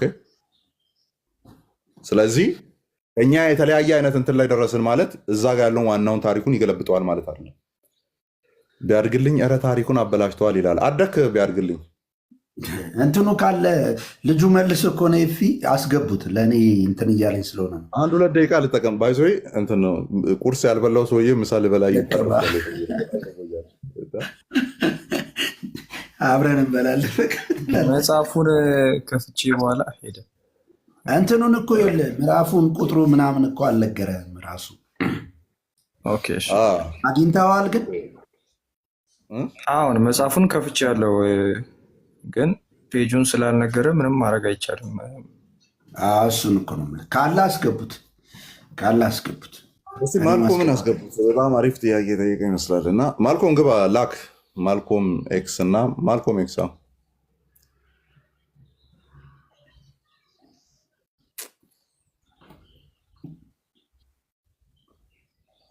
በቃ እሺ። ሌሎች ምዕመናን ካሉ ግቡ። ኢየሱስን ያመለከ ወይም ወደ ኢየሱስ ይጸለይ አለ ወይ ነው የሚለው። እና ያው ኢየሱስን ያመለከም አለ፣ ኢየሱስ ይጸለይም አለ። ቀላል ስለሆነ ማለት ነው። ኦኬ አማን ሰላም፣ እንዴት ነህ? ብሩ K7 እንዴት ነህ? አለን እግዚአብሔር ይመስገን። አንድ ሁለት ጥያቄ ልጠይቅ ነበረ። አክቹዋሊ ያው ትንሽ እኔን ኮንፊውዝ ስላደረገኝ ነው። ቀለል ሊል ይችላል ሜቢ ለአንተ እና አሁን ድነትን በተመለከተ አሁን የኦርቶዶክስ ቤተክርስቲያን ትላንት ከአንድ ወንድም ጋር እየተወያየሁበት ነበር እና ቅዱስ ቁርባንን ለደህንነት ነው የሚጠቀሙት አይነት ነገር እንደዚህ አይነት ነገር አወራኝ። እኛ ደግሞ ለመታሰቢያ ነው የምናደርገው፣ በጸጋ ነው ምንድነው ብለን ነው የምናስበውና ሜቢ ስጋዬን ያልበላ ደሜን ያልጠጣ የሚለውን ዮሐንስ 6 ላይ ያለውን ከጌታ እራት ጋር አገናኝቶ ተመሳሳይ ነው አለኝ። እኔ ደግሞ ያው እርግጠኛ አልሆንኩበትም። ለዛ ይሄን ነገር ብታብራራልኝ። ምንድነው ተመሳሳይ ነው ያለው? ዮሐንስ 6 ላይ ስጋዬን ያልበላ ደሜን ያልጠጣ የሚለው አለ። ዮሐንስ 6 አይ ቲንክ 43 53 አካባቢ ላይ 50 ቤት ነው። እሺ 50 እሱን ያው የጌታ እራት ጋር እንትን ብሎ እና የዘላለም ሕይወትን ያስገኛል፣ ለኃጢአት ስርየት ይሆናል የጌታን ቁርባን መቀበል አለ። እኔ ደግሞ ለመታሰቢያ ነው የምናደርገው፣ እኛ ጌታን በማመን ነው ደህንነትን የምናገኘው አልኩት እና በዚህ ሀሳብ ትንሽ አልተስማማንም እና ግልጽ እንድታደርግልኝ ነው። ይቅርታ። እና ሁለተኛ አንድ ልድገምልህ። አትድገም። እኛዋን ልመለስ ለወጣ ነው። እሺ ዮሐንስ 6 ላይ ያለውን ዳይሬክትሊ ከቁርባን ጋር አገናኝተን አይደለም የምንፈታው። ስንፈታ የሚፈታባቸው ሜቶዶች አሉ። ግን ፕራይሜርሊ ይሄ አንድም ኦርቶዶክስ ቤተክርስቲያን አንድም እንደዚህ አንድም እንደዛ እያሉ ይፈታሉ። ለእኛ ነው የማይፈቅዱልን። አንድም ብለን እንድናወራ ለእኛ ነው የማይፈቅዱልን። እነሱ መብታቸው ነው። እና አንድም ብለን የምንፈታው የመጀመሪያው ኢዝ ናት ቶኪንግ አባውት ስለ ስጋ ወደሙ አይደለም እያወራ ያለው ኤንድ እንዴት መደረግ እንዳለበት እንዴት መቀበል እንዳለብን ስንቀበል ምን እንደሚፈጠር ህብስቱና ወይኑ ምናምን አይደለም እየተወራ ያለው። ህብስትና ወይኑ የተወራው ማቴዎስ 28 ላይ ነው። ህብስትና ወይኑ የተወራው 1 ቆሮንቶስ ምዕራፍ 11 ላይ ነው። ሌሎች ቦታዎች ላይ ተወርቷል። እዚህ ክፍል ላይ ግን ክፍሉን እያነበብክ ስትሄድ ስጋ ለምንም አይጠቅምም፣ ህይወትን የሚሰጥ ግን መንፈስ ነው። እኔ ነገርኳችሁ ቃል ከላይ ጀምሮ የተወራውን ስጋዬን ብሉ ደሜን ጠጡ እየተባለ የተወራው ማለት ነው። እኔ ነገርኳችሁ ቃል ህይወትም ነው መንፈስም ነው አለ። ኦኬ ህይወትና መንፈስም ነው። ደን በምን ትቀበሉታላችሁ አለ። በእምነት አይተውት ይላል። ቀጥሎ ቃሉን እያነበብን ስንሄድ ይህንን እናገኛለን። ስለዚህ ይህንን በምን እንበላዋለን ሲባል በእምነት የምንበላው ነው፣ በእምነት የምንጠጣው ነው። ናት ኤግዛክትሊ ሳክራመንቱ አይደለም እየተወራ ያለው። ዳስ አወር ፕራይመሪ ኢንተርፕሪቴሽን። ክፍሉ ሳክራሜንታል የሆነ እንትን የለውም፣ ኢንተርፕሪቴሽን የለውም።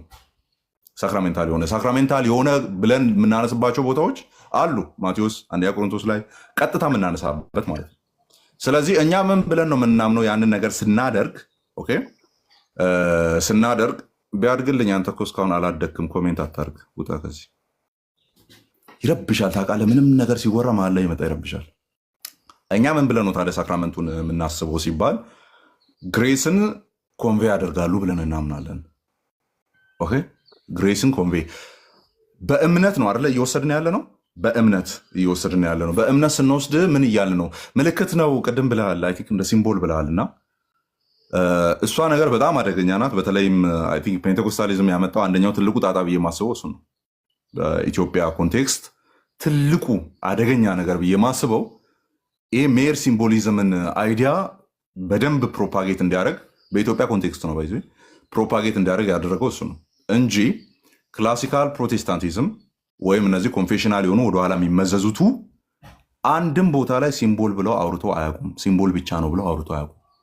ምንም ነገር የለውም፣ በቃ ምልክት ነው እያደረግን ያለ ነው ብለው አያውቁም። አዞናልና ምን እናርግ ታዲያ ብለው ያደርጋሉ የሚል ፍቺ የትም ቦታ ላይ የለም። ያለው ምንድን ነው? ለፕሮሚሶቹ ክርስቶስ ኢየሱስ ለገባልን ፕሮሚስ የገባልን ፕሮሚስ ምንድን ነው? በመጨረሻ ሊገለጥ ያለ መዳን የገባልን ፕሮሚስ ምንድን ነው?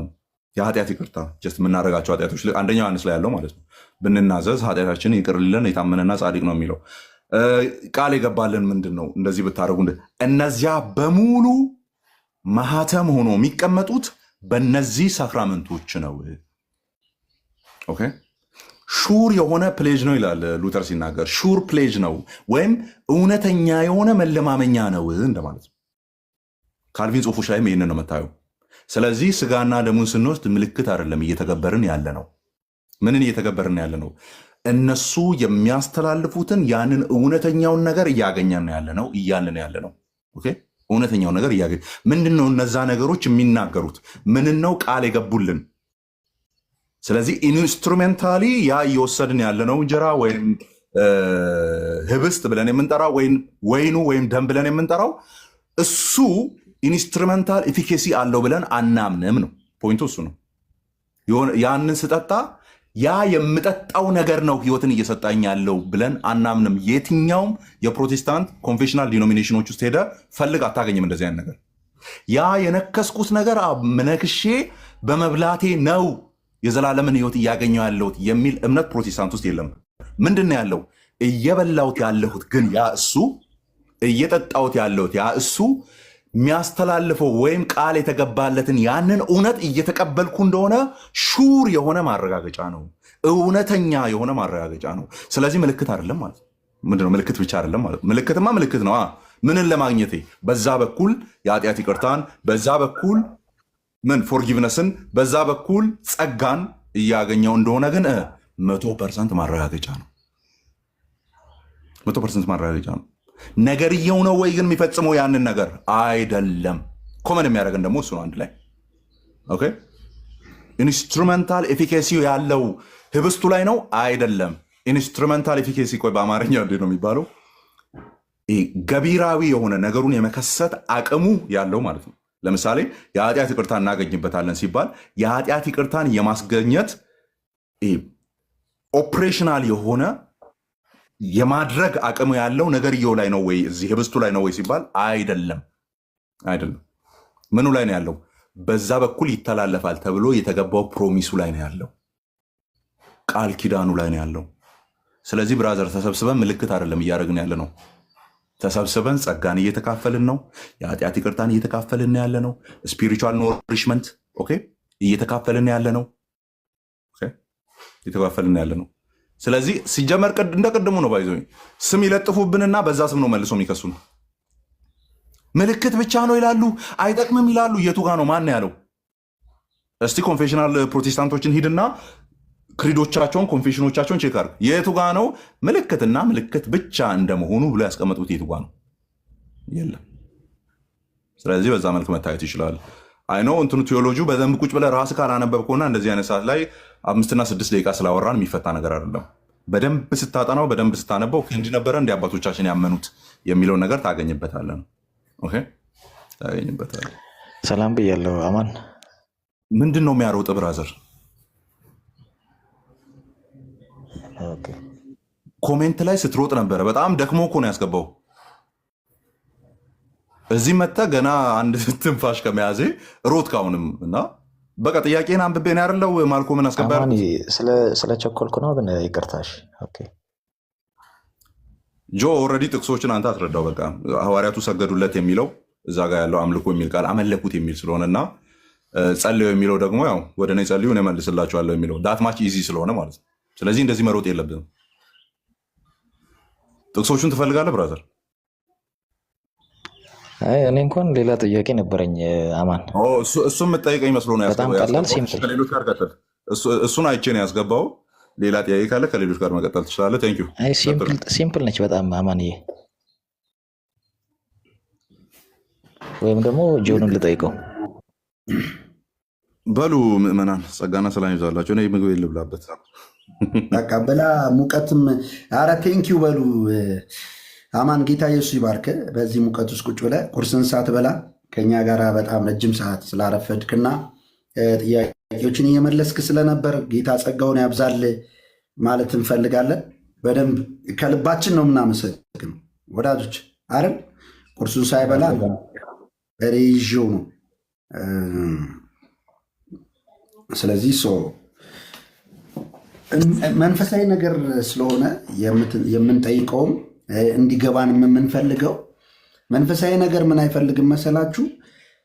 ሀምብልነስ ይጠይቃል። በቃ የዋህ ሆነን ገር ሆነን ነገሩን ለማወቅ እንጂ እንደሆነ አዋቂ ሆነን መተን ለመጠየቅ ምናምን የምናደርገው ነገር እንደ ጠያቂም አያደርገንም። ወይ ጥያቄ ነው መመለስ ያለብን ብዬ አምናለሁ። እጅግ በጣም ነው መወዳችሁ ማከብራችሁ። እሺ የተወሰነ ማለት ትችላላችሁ። ብሩኬ አለ የምትለው ነገር? አማንን ያው መጀመሪያ በጣም አመሰግነዋለሁ። ቆንጆ አድርጎ ነው እያብራራለን የነበረው። ሁለተኛ ጥያቄን ያው አንተን ልጠይቀ።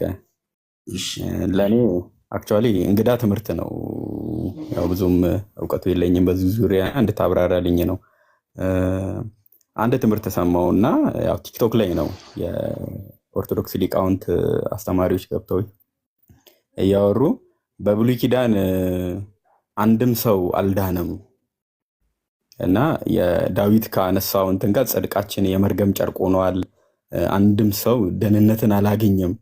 ኢቪን አይሁድ ጭምር ማለት ነው እስራኤላውያን ጭምር ደህንነትን አላገኙም የሚል አይነት ትምህርት ሰማውኝና ይሄን ትምህርት እንዴት ታየዋለህ?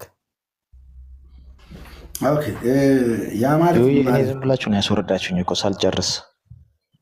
እሺ አንዴ ጠብቀኝ። ጥያቄ ጀምሬ ነበረ። እሺ አንዴ ጠብቀኝ፣ ችግር የለም ጠብቀኝ።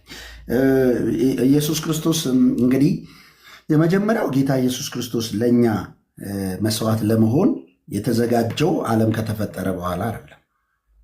ዓለም ሳይፈጠር አስቀድሞ የታወቀና ያለቀ ጉዳይ ነው። ስለዚህ ምንድነው ተስፋው? ያ ተስፋ ስላላቸው መሰለኝ አይደል አዳምና ሔዋንም ቁርበት አለበሳቸው የሚል እናነባለን። ከዛ መስዋዕት ሲያቀርቡ እናያለን። በመስዋዕቱ ስጋን ብቻ የሚያነጻ ነው ሲባል ሕሊናን አንጽቶ ሕያው እግዚአብሔርን እንዲያመልኩ የሚያስችል መስዋዕት አልነበረም። ልክ አሁን አዲስ ኪዳን ላይ እኛ ሕሊናችን ንጹህ ነው። በክርስቶስ ደም ፈጽሞ እጸጽ አይሰማንም። ኃጢአታዊ እጸጽ አይሰማንም። እግዚአብሔርን አባት ብለን ለመጥራት ወይም እሱን ለማምለክ እጅግ በጣም የምንጨነቅ በኃጢአታችን በጣም የምንኮነን ሰዎች አይደለም። በጣም ሙሉ ለሙሉ ጽድቅ ነው የሚሰማን፣ ነፃነት ነው የሚሰማን። ለምን? የክርስቶስ ኢየሱስ የደሙ ኃይል ያነጻን ማለት ነው። በዘላለም መንፈስ ያቀረበው መስዋዕትነቱ ፍጹም ነው ያነጻን። ስለዚህ አሁን እኔ ኃጢአተኝነት አይሰማኝም በጭራሽ። የብሉይ ኪዳኖቹ ግን ሁል ጊዜ ኃጢአተኝነት ይሰማቸዋል። ሁል ጊዜ። ስለዚህ ከባድ ነበር ለነሱ። ጽድቃችን የመርገም ጨርቅ ነው ሲል ኢሳያስ ለምንድን ነው ያለው? የተሰጣቸውን ሕግ ፈጽመው ጽድቅን ሊያገኙበት ስላልቻሉ በእግዚአብሔር ፊት ያ ስራ ሊያስመካቸው የሚችል ስላልነበረ በእግዚአብሔር ፊት ነፃነት ስለማያገኙበት ይህ መልካሙ የትኛውም ስራችን የመርገም ጨርቅ ነው ብሎ አሉ። ስለዚህ ለእነሱ ምን ነበራቸው? ተስፋው ነበራቸው። ክርስቶስ ተሰብኮላቸዋል። ለምሳሌ ኢሳያስ በመገረፉ ቁስል ተፈውሰናል ብሎ ነው አይደል የተነበየ? በመገረፉ ቁስል ተፈውሰናል። ሊያዩት ይናፍቁ ነበር ይላል። ይህ ተስፋቸው ነው። ስለዚህ በተስፋው ምን አደረጉ? አመኑና ሞቱ ይላል። ሳያገኙት አምነው ሞቱ ይላል። አምነው የሞቱት ታዲያ ወደ ሲኦል አስገባቸው ወይ ጣላቸው ወይ ሲባል ኔቨር። ተጠብቆላቸዋል። እነሱም ተጠብቀዋል። ለዚህ ነው መጽሐፍ ቅዱስ በግልጽ አልዓዛር ወደ ሲኦል አልወረደም አይደል? አልዓዛር የት ነበር? በአብርሃም እቅፍ ይላል። በአብርሃም እቅፍ አልዓዛር ከነበረ አይሁዳውያን በትክክል ክርስቶስን ተስፋ ያደረጉ ነቢያት ጠቅላላ ምናምን የት ነበሩ ማለት ነው? በአብርሃም እቅፍ እንደነበሩ እናውቃለን ማለት ነው። ኦኬ። ስለዚህ የጠፉ ነበሩ አይባልም። አሁን እኛ ለምሳሌ የስጋ ትንሣኤን አግኝተናል አላገኘንም። ግን በተስፋ ምን ብለናል? ድነናል።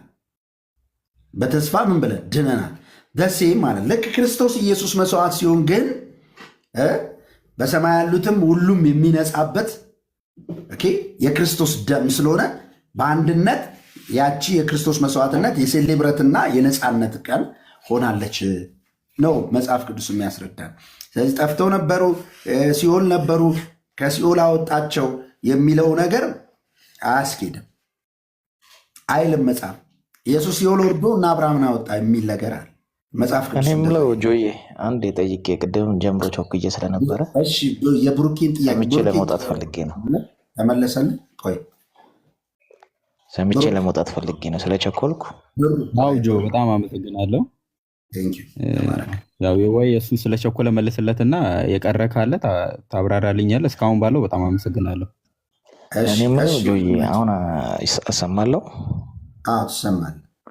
እኔ አሁን አንተ በምትከተለው ክርስትና ማለት ነው ያለ ትእዛዝ የምትተገብራቸው ትእዛዛቶች አሉ። ለምሳሌ እናንተ አሁን ለምሳሌ ክርስቶስ ያዘዘውን ነገር ሁሉ ነው የምንፈጽመው ነው አይደል የምትሉት? አሁን ለምሳሌ አሁን የኢየሱስን ልደትና ሞት ማክበር መጽሐፍ ቅዱሳዊ ወይም ደግሞ የኢየሱስ ክርስቶስ ትእዛዝ አይደለም አይደል?